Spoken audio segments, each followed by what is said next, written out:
नमस्कार मित्रांनो, मी सचिन जाधव. स्वागत आहे तुमचं माझ्या चॅनलवरती. तर आपला विषय आहे निवडणुका. तर महाराष्ट्रामध्ये सध्या महापालिकेच्या निवडणुकांचं बिगुल वाजलेलं आहे. निवडणुका जाहीर झालेल्या आहेत. राज्यातील 29 महानगरपालिका निवडणुका होणार आहेत. तर त्यांचं मतदान होणार आहे 15 जानेवारीला आणि निकाल लागणार आहे 16 जानेवारीला. बघणार आहोत जिल्हा परिषद निवडणूक कधी होणार आहे, या निवडणुकामध्ये कोण निवडून येणार आहे. मराठवाडा 5, पश्चिम महाराष्ट्र 6, उत्तर महाराष्ट्र 5 आणि मुंबई 9. विदर्भामध्ये प्रामुख्याने 4 नगरपालिका: नागपूर, अमरावती, अकोला, चंद्रपूर. तर यापैकी नागपूर हे केंद्रस्थानी असणार आहे, कारण की तिथे मुख्यमंत्री यांचा बालेकिल्ला आहे, नागपूर बालेकिल्ला आहे. तिथे विरोधक त्यांना घेरण्याचा प्रयत्न करणार. काँग्रेस यांचं मोठं तिथं प्रस्थ आहे, काँग्रेसचं एक चांगलं वजन तिथे आहे. तर मुख्यमंत्री यांच्यासाठी ते सोपं नसणार आहे. मराठवाड्यामध्ये आहे संभाजीनगर, जालना, नांदेड, परभणी, लातूर.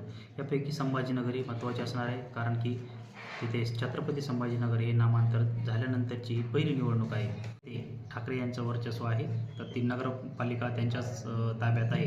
आता यावेळेस पाहूया काय होतं. पश्चिम महाराष्ट्रामध्ये प्रामुख्याने पुणे, पिंपरी चिंचवड, कोल्हापूर, सोलापूर, सांगली आणि मिरज, कुपवाडा. हे पुणे आणि पिंपरी चिंचवड शहरी भाग आहे मोठा.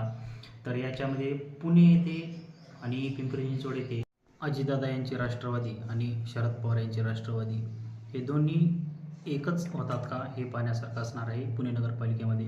किंवा युती आणि अजितदादा त्यांच्यासोबत शरद पवार हे मिळून निवडणूक लढतात का, याच्याविषयी काही सांगता येत नाही.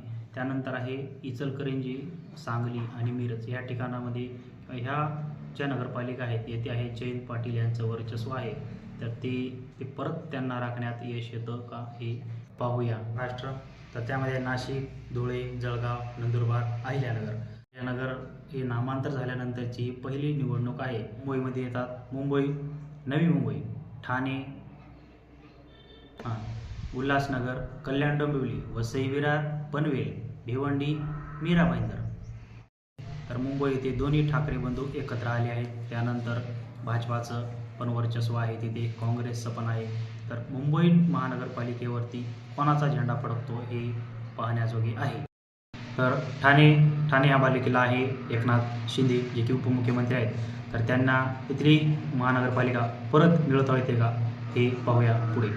तर ह्या ज्या निवडणुका आहेत याच्यामध्ये महायुती आणि महाविकास आघाडी यांच्यामध्ये चांगली रंगत लढत होणार आहे.